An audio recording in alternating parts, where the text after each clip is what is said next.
Ahmed, an assistant professor in English, Cambridge School College, Dhaka.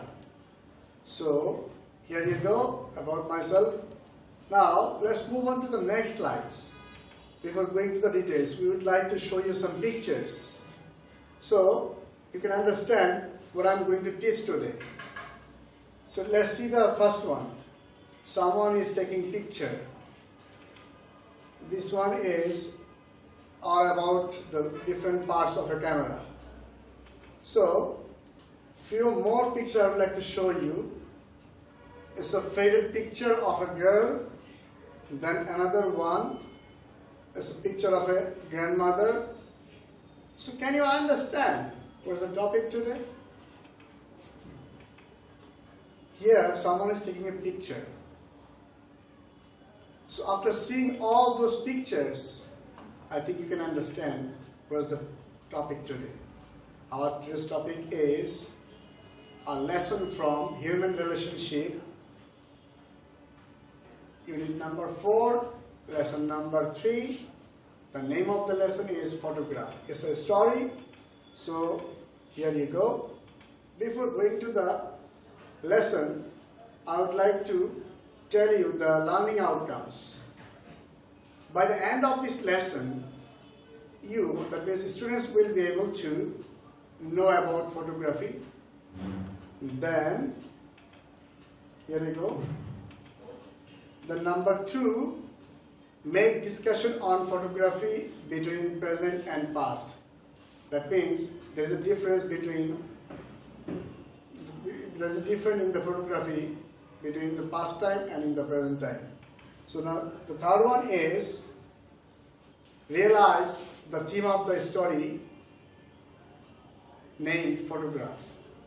So before going to the story, I would like to tell you the meaning of some important words. So here you go, the vocabularies. String, that means rope or chain or wire, that means in Bangla it is called dori. অথবা আমরা বলতে পারি যে হচ্ছে সুতলি, এই টাইপের কিছু একটা. Next one is rummage, that means look through, search, খোঁজা. That next one is heirloom, that means inheritance, legacy, উত্তরাধিকার. উত্তরাধিকার সূত্রে আমরা কিছু কিছু জিনিস পেয়ে থাকি. Antique, that means loft, gad, it's a kind of things that we use when we made anything like বুননের ক্ষেত্রে আমরা ব্যবহার করে থাকি. Now next one is foggy. Foggy, you know, foggy means কুয়াশাচ্ছন্ন বা কুয়াশাকে বোঝানো হয়. In English it's called vague, or you can say confused, dim, whatever you can call it. Few more vocabularies. Creeper. Creeper, you know what is creeper? A kind of plant. লতা গুল্ম জাতীয় উদ্ভিদকে আমরা creeper বলি. তারপর আছে stitch. Stitch means সুই or ফ্যাস্টেন, যেটাতে সেলাই করা হয় বা সেলাই. অ্যাপিয়ার, এটা তো বুঝোই তোমরা, অ্যাপিয়ার মানে বিকাম ভিজিবল, অর্থাৎ উদয় হওয়া, উপস্থিত হওয়া. Next one is devilish. Devilish আসলে শয়তানিক বা ভিলেনিয়াস, যেটা বাংলা বললে এখানে যেটা আমাদের স্টোরিতে রয়েছে সেখানে দুষ্টমি বলতে বুঝিয়েছিল, দুষ্টমি হাসি, বা ডেভিলিশ স্মাইল বলতে দুষ্টমি হাসি আমরা বুঝি. উইকেড, উইকেড এই মিনিংটা অনেকটা ডেভিলিশের সাথে যায়. কিরকম? উইকেড গার্ল বলা হচ্ছে গল্পে. So wicked girl, that means দুষ্ট বালিকা. তো এখানে সেটা deprive or immoral, something not moral. So before going to the text, I would like to tell you a few things. This text is all about a story. The name of the story is a photograph. So here you go, the first para of the story. I was 10 years old. My grandmother sat on the stick bed under the mango trees. তো গল্পের শুরুতে আমরা যদি বাংলায় কিছুটা বলতে চাই, সেটা বিষয়টা দাঁড়াবে যে আমার বয়স 10 বছর, আমার দাদিমা বা দাদি সুতলির তৈরি এক ধরনের বেডের মতো আছে, যেটাতে বসে কাজ করা হয় গরমের দিনে, আম গাছের নিচে বসে আছেন. ইট ওয়াজ লেট সামার, এটা ছিল গ্রীষ্মের শেষ দিকে. and there were sunflowers in the garden and a warm wind in the trees. ব্যাপারটা শুধু চারপাশের পরিবেশের একটা বর্ণনা দেওয়া আছে, সেটা হচ্ছে যে আশেপাশে সানফ্লাওয়ার মানে সূর্যমুখী ফুলের বাগান ছিল। আর ওয়ার্ম উইন্ড বলতে বুঝিয়েছে যে গ্রীষ্মের সময় মূলত বাতাসটা একটু উষ্ণ থাকে, সো গাছে গাছে উষ্ণ বাতাস। My grandmother was knitting a woolen scarf for the winter months. গ্রামে যেটা হয় যে দাদিরা শীতের জন্য কিছু আগাম কাপড় অর্থাৎ সোয়েটার বা জাম্পার যেটাকে বলি আমরা, বা উনি ওনার জন্য স্কার্ফ বানাচ্ছেন অর্থাৎ যেটাকে আমরা চাদর বলে থাকি, তো এটা উনি করতেছেন। So here you go. So next one, the next para, she was very old. Here you see, dressed in a plain white sari. উনি যেহেতু অনেক বয়স না, উনি একেবারে সাদা শাড়ি পরা আছে, but her eyes were not very strong না। ওনার যেহেতু বয়স হয়েছে এখন চোখের পাওয়ার আগের মতো নেই। তারপরে আমরা দেখতে পাচ্ছি, but her fingers moved quickly with the needles, অর্থাৎ উনি যে বুনতেছেন শীতের স্কার্ফটা শীতের জন্য, এটা তো ওনার হাত খুব দ্রুত চলতেছে শুয়ের সাথে। And the needles clap clicking all the afternoon, অর্থাৎ ওই সময় দুপুর জুড়ে গড়িয়ে বিকাল পর্যন্ত ওনার এই বুনন চলতেই থাকলো। So let's move on to the next slides. Here you go. Grandmother had white hair. যেহেতু ওনার বয়স হয়েছে, ওনার চুল সাদা হয়ে গিয়েছে, but there were very wrinkles on her skin, অর্থাৎ ওনার স্কিনে বা চামড়ায় এখনো অতটা ভাঁজ পড়েনি বা বলে দেখা অতটা দৃশ্যমান নয়। I had come home after playing cricket on ময়দান, অর্থাৎ আমি যে গল্পকার বলতেছে যে সে মাঠ থেকে ক্রিকেট খেলে বাসায় ফিরছে। I had taken my meal, অর্থাৎ সে তার লাঞ্চ মানে দুপুরের খাবার খেয়েছে। And now I was rummaging in a box of old books and family heirlooms, অর্থাৎ সে বাড়িতে যেটা হচ্ছে যে আমরা স্টোর রুমে অনেক পুরাতন জিনিস যেগুলো সচরাচর লাগে না রেখে দেই, ওখানে সে বিভিন্ন পুরাতন বই, পুরাতন বিভিন্ন জিনিস আসবাবপত্রের সাথে মানে ওখানে ঘাটাঘাটি করতেছে। And what happens there, এই জিনিসগুলা যে জিনিসগুলো সে ঘাটতেছে, এখানে বলা আছে যে I was, এখানে আমরা দেখতে পাচ্ছি, আমি এখান পর্যন্ত চলে এসেছি, family হেirlooms that had just been brought out of the attic by my mother, অর্থাৎ আমার মা, অর্থাৎ যে ছেলেটা গল্পটা বলতেছে তার মা কিছুদিন আগেই এইসব জিনিসপত্র স্টোর রুমে রেখে দিয়েছে, ওখানে সে ঘাটাঘাটি করতেছে কৌতূহলবশত কিছু বই এটা সেটা এবং অন্যান্য আসবাবপত্র। তারপরে আমরা টেক্সটে যে অবস্থায় আছি সেখানে যদি যাই, বলতেছে যে নাথিং, এখানে দেখতে পাবো আমরা nothing in the box interested me very much, অর্থাৎ বক্সে অনেক কিছু ছিল, বই ছিল, এটা সেটা ছিল, বাট কোনো কিছু তাকে অতটা আকর্ষণ করে না except for a book with colourful pictures of birds and butterflies, অর্থাৎ বলা হচ্ছে যে একটা বই ছাড়া অন্য কোনো কিছু তাকে অতটা টানে নেই। এবং সে বইটা কীরকম কালারফুল, মানে বইটা অনেক বিভিন্ন রং বেরঙের দ্বারা ছবি দ্বারা এবং প্রজাপতির ছবি দ্বারা তার প্রচ্ছদ করা, তো এই বইটা সে ঘাটতেছে। তারপরে দেখা গেল সে কি বলতেছে, I was going through the book looking at the pictures, সে যাচ্ছে এবং সে ছবিগুলো দেখতেছে। When I found a small photograph between the pages, যখন সে দেখতে পেল যে সে বই উল্টাচ্ছে এক পর্যায়ে দিয়ে দেখলো যে একটা ছবি, ছোট্ট একটা ছবি, ফটোগ্রাফ, আমরা যে গল্পের নাম সেও নামটা পড়েছিলাম তখন, এই জন্যই আমরা অনেকগুলি ছবি দেখেছি, we have seen so many pictures, so these are called photograph, এই জন্যই ফটোগ্রাফ দেখানো হয়েছে তোমাদেরকে যেন তোমরা গল্পের টপিকটা বা আজকের লেসনটা ধরতে পারো। সো আমরা নেক্সট স্লাইডে যাই, তাহলে আমরা গল্পের বাকি অংশটা দেখতে পাবো। It was a faded picture, এটা ছিল একটা মানে অনেকটা রংচটা ছবি, যেটা আমি তোমাদেরকে একটু আগে দেখিয়েছিলাম।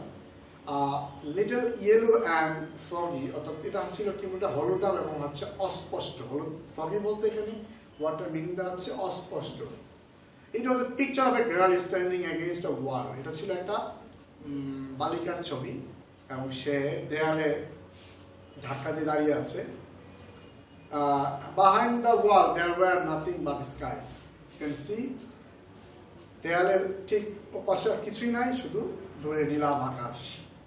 তারপরে বলতেছে যে but from the other side a pair of hands up, অর্থাৎ দেয়ালের অপর পাশ থেকে দেয়াল টপকানোর জন্য হাতগুলো এরকম উঠানোর যেরকম মনে হয় ঠিক ওরকম করে আছে।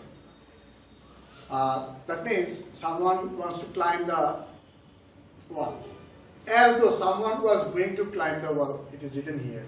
মনে হচ্ছে যেন কেউ একজন এটা টপকানোর চেষ্টা করছে। So let's move on to the next slide. Next one is, you can see there were flowers growing near the next one. Can you see next one, flowers? That means here you can see there were flowers. She was standing in a garden, so there should be flowers. So there are flowers near the girl.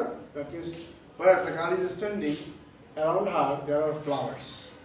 So but could not tell what they were. অর্থাৎ বলা যাচ্ছে না যে এখানে কি কি ফুল, যেখানে বালিকা দাঁড়িয়ে আছে তার আশেপাশে অনেক ফুলের গাছ, ফুল এসব, কিন্তু ফুলগুলো কি কি ফুল সেটা বলা যাচ্ছে না। There was a creeper too, অর্থাৎ ওখানে গুল্ম জাতীয়, লতা জাতীয় অনেক ফুলের গাছ ছিল, but it was just a creeper. I ran out, অর্থাৎ আমি ওখানে কি করলাম, I ran out into the garden. ছবিটা যে পেয়েছি আমি এতক্ষণে এইসব ছবিটার বর্ণনা সে দিয়েছে। এখন বলতেছে I ran out to the garden, তো আমি বাগানে চলে গেলাম কার কাছে, অর্থাৎ দাদি যেখানে বসে আছে আম গাছের নিচে স্প্রিং বেডে। I shouted, Granny, look at the picture. দাদি দেখো তো ছবিটা দেখো। I found it in the box of old things. Whose picture is it? বলতেছে যে আমি পুরাতন জিনিস ঘাটাঘাটি করতে গিয়ে এই স্টোররুমে এটা পেয়েছি, এই ছবিটা কার বলো তো, এটা কোয়েশ্চেন রাখছে দাদিকে। তো তার মনে কোন সন্দেহ হয়েছিল বা তার কৌতূহলী যে ছবিটা কি আসলে কার, এটা কি দাদি বা কার হইতে পারে। সো এখানে বলতেছে যে I jumped on the bed beside my grandmother and she walloped me on the bottom and said, what she said, now I have lost count of my stitches. অর্থাৎ উনি যে সেলাই করছিল, বুনতেছিল, এটার গণনাটা হারিয়ে গেছে কিংবা উনি মানে গণনাটা ভুলে গেছে কেন, নাতি এসে কি করছে, জাম্প দিয়ে অর্থাৎ লাফ দিয়ে এসে ওনার পাশে বেডে বসে পড়ছে, কেন ছবিটা দেখানোর জন্য। ওই যে ছবি দেখাচ্ছে এবং বলতেছে ছবিটা কার, এবং উনি আবার বলতেছে দাদি যে and the next time you do that I will make you finish the scarf yourself. অর্থাৎ যদি নাতিকে বলতেছে দাদি যে যদি আবার এইভাবে জাম দিয়ে সেখানে লাফ দিয়ে বসে পড়ো এবং এগেন এটা করো, তাহলে আমি স্কার্ফটা তোমাকে দিয়ে বোনাবো, অর্থাৎ তোমাকে বানাবো, তোমাকে দিয়ে তোমাকে বুনতে হবে এটা। তারপর ছবিটা কি করলো, উনি ওনার হাতে নিলেন। আমরা দেখতে পাবো যে she took the photograph from my hand. ছেলেটার কাছ থেকে কি করলো, দাদি ছবিটা নিলেন। and we both stared at it for a long time. অর্থাৎ অনেক সময় জুড়ে দাদি নাতি ছবিটা দেখলো। দেখার পরে যেটা হইলো সেটা আমরা নেক্সট স্লাইডে দেখতে পাবো। So let's move on to the next slide. আমরা এই let me tell you one thing. I have divided this story into two parts. So in this lecture I want to stop here and I would like to give you some exercise. So here you go. Exercise. In our question paper, we see in question number 2 we find flowchart writing. So you have to know how to write flowchart. For flowchart writing, you have to understand the lesson or story or the passage very, very carefully, and then you have to find out what are the aspects or what are the characters are there in the passage. In this regard, in this story, read this story very carefully and make a flowchart showing the particular aspects and characters of the girl in the photograph. So আমরা যদি এখানে বলতে চাই এই story বা passage আলোকে, তাহলে কোশ্চেনটা এরকম হবে। So in এটা লিখতে গিয়ে for writing this flowchart you have to keep in mind few things. You have to just keep in mind one thing, that you have there are 6 boxes in the flowchart. You have to write all the boxes including the given one, and then you have to give the flowchart symbol, and I'm going to show you later. Let me tell you first. And in the boxes you never or you cannot put any punctuation mark after the phrase or words, and in the boxes you should put the phrases or clauses or maybe fragments, but not full sentences. So let me show you a model answer. Here you go, the answer of the flowchart. Full of freedom, number 1. Suppose it is given in the question. Now you have to write the rest of the 5. So here you go, the restless, free will agent, good looking, and then playful, and then last but not the least, she is wicked. These are the characteristics of the grandmother. So this is the answer of the question I am giving you for your help, or for your further help, so that you can write this one. This one is for you to write at home. Read the story carefully and make a flowchart showing the activities of grandmother and her reaction about the photograph. You just take help from the previous one and then write this one at home, so that you can understand what is flowchart and how to write flowchart. Thank you very much, dear listeners, for listening to me. Goodbye.